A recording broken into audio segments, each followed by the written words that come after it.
si pour vous le cadrage de TVA est encore flou ou que vous avez du mal à comprendre en fait, comment se construit, le cadrage, je suis actuellement en train de faire une série «Comment faire ses cadrages de TVA», donc vraiment pas à pas, des explications détaillées. J'ai, déjà fait une vidéo sur le cadrage avec une FAE et aujourd'hui on va voir le cas, pour un avoir à établir. Donc c'est parti. Donc ici, je vais expliquer rapidement l'intérêt du cadrage de TVA. Je ne vais pas en fait détailler trop à ce niveau-là. Donc c'est déjà une vidéo que j'ai faite mais qui est disponible sur ma playlist. Donc elle s'appelle Faire un cadrage de TVA avec une FAE. Mais on va voir rapidement à quoi ça sert ce cadrage de TVA. Donc premièrement, c'est de vérifier la cohérence entre les comptes de TVA et le chiffre d'affaires. C'est de vérifier que, là, mettons, on a un TVA à 20%, donc c'est que faire 20% fois le chiffre d'affaires, ça donner ce qu'on a en compte de TVA. Et la deuxième chose, c'est contrôler que les bases déclarées correspondent bien à ce que nous avons en comptabilité. Mettons, si on a un prestataire de service, toute l'année, voilà, on a fait nos TVA, etc. On a déclaré 10 000 euros d'encaissement de chiffre d'affaires. En comptabilité, si on prend l'ensemble du chiffre d'affaires hors taxe et qu'on retranche les créances non encaissées, on est censé retrouver ce 10 000 euros qui a été déclaré sur nos cèdres. Il y a deux choses. Vérifier la cohérence des comptes, donc ça c'est la partie facturation entre la TVA et le chiffre d'affaires. Et la deuxième chose, c'est de vérifier que les bases déclarées correspondent bien à notre comptabilité. Voilà, à titre d'exemple, je vous ai mis ici un cadrage de TVA. Comme vous voyez ici, la première chose, c'est la partie facturation, c'est de vérifier que 20% de ce qu'on a en 706 correspond bien au montant de notre TVA collectée. Si vous avez un logiciel, la manière de vous vérifier, c'est de partir dans ce compte 4457 et de filtrer sur les ventes. Et vous verrez qu'en fait, ça correspond exactement à 20% du compte 706. Ça, vous pouvez le vérifier si vous avez un logiciel. Et ensuite, vous avez la partie encaissement qui est juste en dessous. Et enfin, le but, c'est vous avez la partie facturation, comme on l'a dit tout à l'heure. Donc, c'est le chiffre d'affaires total, que ça soit encaissé ou pas encaissé. Donc, ça, c'est la partie facturation.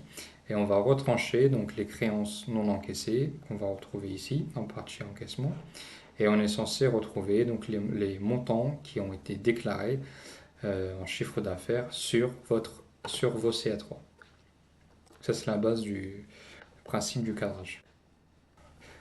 Rappel sur l'écriture d'avoir à établir. L'avoir à établir, ça va être entre vous, entreprise, et un client. En N-1, vous n'avez pas encore fait l'avoir à votre client. En N-1, vous n'avez pas encore fait votre avoir à votre client. Sauf que le produit concerne bien N-1. Donc, qu'est-ce que vous avez fait? Vous avez passé une provision. Que vous avez passé ici, 706, 444,5 compte d'attente et un 419,8. Et l'année d'après, vous l'avez extourné.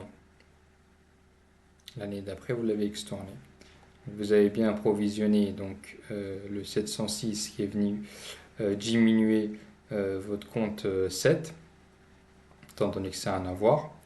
Et l'année d'après, vous l'avez extourné. Ça, pas de problème. Sauf qu'en fait, là, la particularité ici, c'est ce qu'il faut remarquer pour le cadrage, c'est qu'en N-1, la provision va faire baisser votre compte 706. Et en N, l'extourne va faire augmenter votre compte 706. Ça, retenez bien ça, vous allez voir pourquoi c'est important. Donc ici, premier exemple, on va faire un cadrage avec un avoir à établir au début de l'exercice. est parti sur un compte 706 de 725 euros.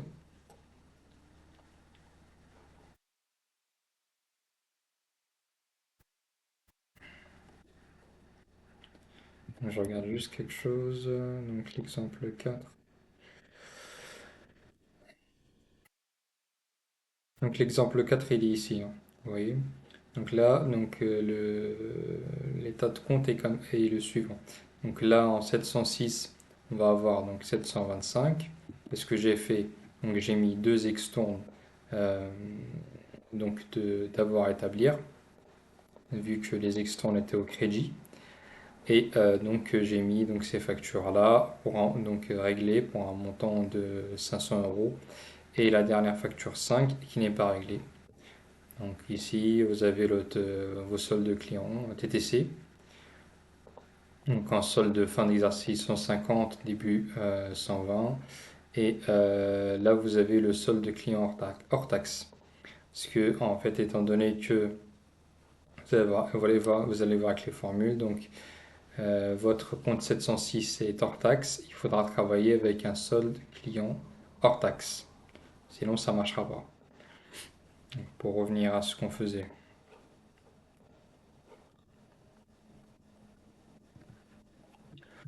Donc la formule est que pour faire votre cadrage, il faudra prendre donc votre compte 706, donc l'ensemble, on a vu tout à l'heure, donc pour un montant de 725 euros. On va venir donc neutraliser les extournes, car elle augmente le compte 706. Vous voyez en fait, ici comme on a dit tout à l'heure, là, regardez, l'extourne, ici l'année dernière vous avez passé une provision, cette année vous avez fait une extourne, regardez, là elle va augmenter le compte 706. Comme elle augmente le compte 706, on va venir l'enlever. Parce que pourquoi? Parce que donc le cadrage de TVA, il faut neutraliser les écritures d'inventaire.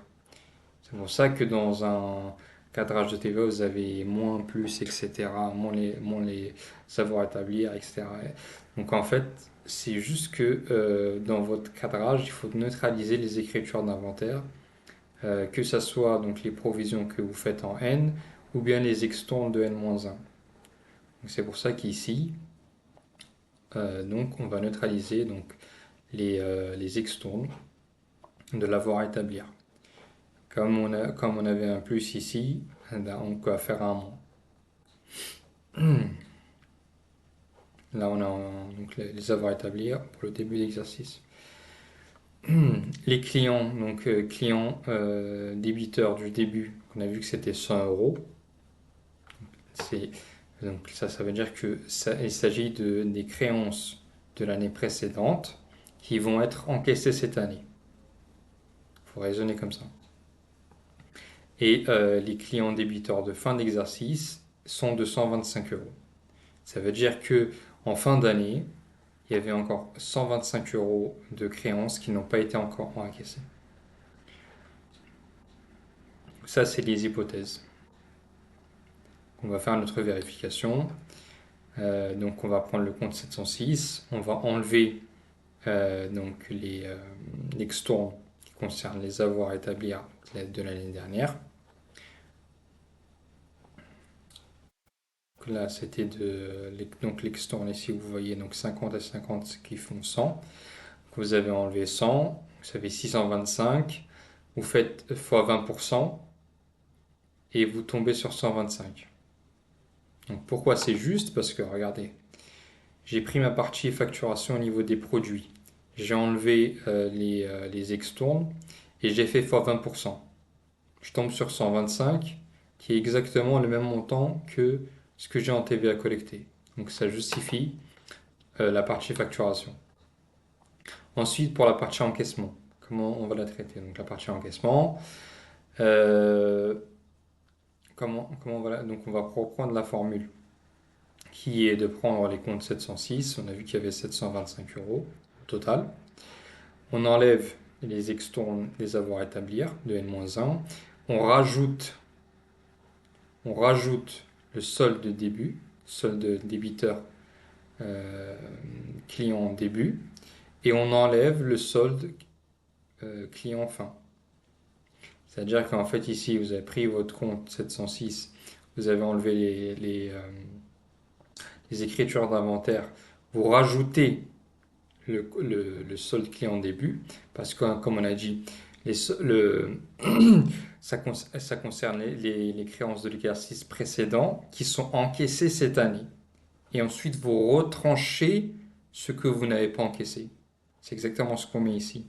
Regardez, on a récupéré 100 euros, mais on retranche 125. C'est-à-dire qu'on a récupéré les 100 euros de l'année dernière, créance, et on enlève donc les 125 qui ne sont pas payés. Voilà, donc ensuite on applique notre formule. Donc on a donc le 706 qui est 725, on enlève les avoirs à établir de N-1, on rajoute les 100 euros de l'année dernière et on enlève le solde client fin, ce qui fait 600 euros. 600 euros, voilà, c'est le montant déclaré donc sur l'ensemble des CA3 de janvier à mai. Parce que ici, je me suis mis jusqu'à mai. Et comment on peut vérifier ça? On va voir. Comment on peut vérifier ça sur l'Excel 600 euros? Retenez bien, vous voyez bien ici. Regardez. Qu'est-ce qu'on a dit? On avait 725. Ok. Et bien, si je veux retrouver sur ce 600 euros, je prends donc mes créances payées, compte de produit, donc par rapport à mes créances qui ont été payées, et je rajoute le solde client du début, ce qui fait bien 500 euros, plus 100 euros, 600 euros. C'est justifié à ce niveau-là. Après, une autre manière de se contrôler, bon, c'est exactement la même chose, c'est juste, il y en a qui aiment le faire de cette manière-là.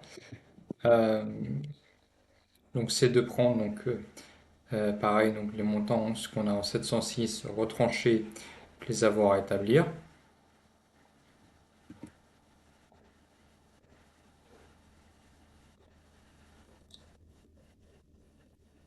Retrancher donc les avoirs à établir. Donc ça fait 625, donc 706 moins 100 euros. Donc c'est pardon, excusez-moi, donc 725 euros moins 100 euros, donc ça fait bien 625. De retrancher donc les créances non encore encaissées, ce qui représente un montant de 125 euros, et de rajouter les créances de N-1. C'est la même chose, c'est juste que là j'ai inversé donc euh, les soldes clients début et soldes fin. Donc là j'ai fait 706 moins les avoirs à établir, moins le solde client fin, plus solde client début. C'est exactement la même chose. Juste si vous préférez d'une manière ou d'une autre, voilà, vous pouvez changer. Ensuite, on va venir donc à l'exemple 5 pardon, du cadrage de TVA pour les avoirs à établir donc avec donc les avoirs à établir donc au début et à la fin. Donc on va voir ici donc les hypothèses. Donc là, on va partir d'un compte 706, on va voir juste après donc sur l'Excel, donc de 625 euros. Donc ça c'est les hypothèses. Donc ensuite, vous voyez ici, on avait les extends de l'année dernière. Et cette année, on a passé des provisions pour des avoirs à établir. Ensuite, c'est la même logique. Donc, les avoirs à établir donc, de l'année dernière, donc les extournes, on va venir les neutraliser. Ils sont en plus ici, on va venir faire un moins. Là, c'était en plus ici, on va faire un moins. Et ensuite, comme on a dit, donc on avait notre extourne. Et ensuite, on va rajouter une provision. C'est ces deux écritures-là qui vont intervenir dans le compte 706. Et ensuite, comme on a dit, là pour la provision, vous avez diminué le compte 706, parce que vous avez un 706 au débit. Et donc on va rajouter donc cet avoir à établir.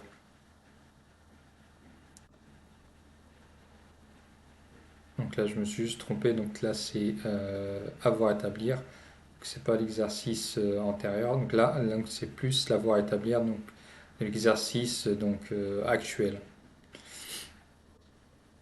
Ensuite, on va avoir notre pareil. Donc je suis parti sur les mêmes choses. Donc solde de débit. Donc hors taxe, client en début. Donc en hors taxe, donc 100 euros. Donc c'est les créances de l'année dernière qu'on va venir récupérer. Solde de client débiteur fin d'exercice, donc 125 euros en hors taxe, c'est donc les créances qui ne sont pas encore encaissées. Et le solde de TVA, donc en comment dire, donc représentant un montant de 125 euros. Voilà, c'est juste ici je me suis trompé en fait. Ici on a bien donc moins les avoirs à établir l'exercice antérieur, donc qui sont là. Vous voyez, pardon, donc là 706. Donc on va venir faire un moins parce qu'ils étaient en plus. Par contre ici, on va faire un plus au niveau des avoirs à établir pour l'exercice actuel. Ici, c'est pas antérieur, c'est actuel. Je vais le modifier directement.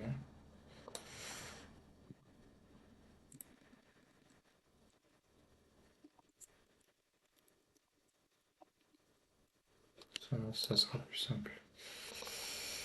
Hop.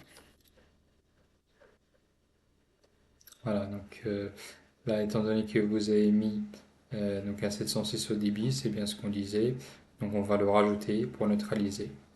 Voilà, donc ici, plus, moins, moins, plus. Comme ça, on est bon. Ensuite, on va faire notre vérification. Donc au niveau de la facturation, pour savoir si on est bon. Donc on va prendre donc, le montant 706 qui est le montant global. Donc on va enlever donc, les extournes pour les savoir établir, donc de N-1, qui représente un montant de 100 euros. On rajoute les avoirs à établir. Les avoirs à établir qui sont là. Pourquoi? Parce qu'on a dit que voilà, et donc ils diminuaient, vous voyez ici, ils sont un débit. Ça diminue le compte 706. Donc on va venir cela les rajouter, qui est ici. Donc on a bien 625 moins 100 plus 100, ça fait bien 625. Qui est donc qui est égal ici, vous voyez, donc 500 plus 125. Ça fait bien 625. Si on prend 20% de ce montant-là, ce qui fait bien 125 euros, on retombe exactement sur la TVA collectée. Pour la partie facturation, c'est bon.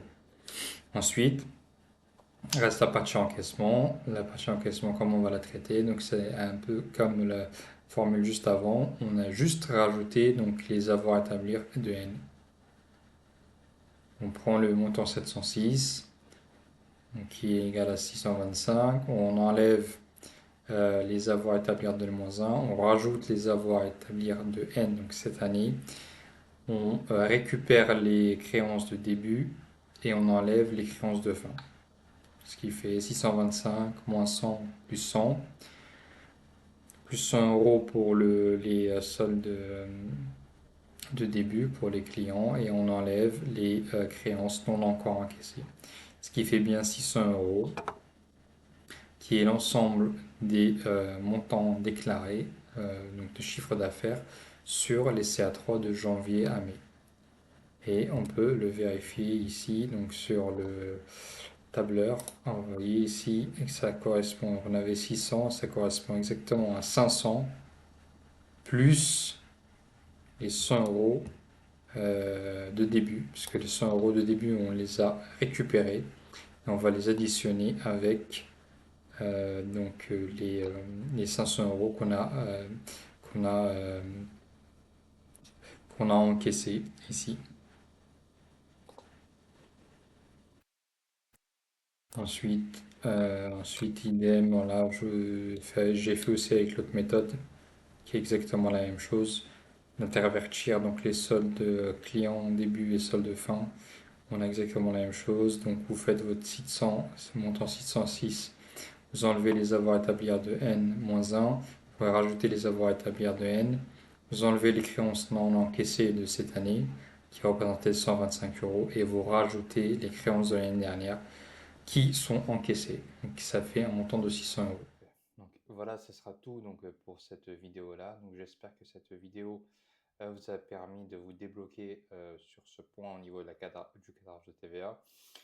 Euh, donc prochaine vidéo, je vais faire deux prochaines vidéos. Donc une vidéo combinée avec la PCA et la CCA. Donc une vidéo combinée où il y aura ces deux éléments-là. Et encore une vidéo pour clôturer donc cette série avec le client créditeur.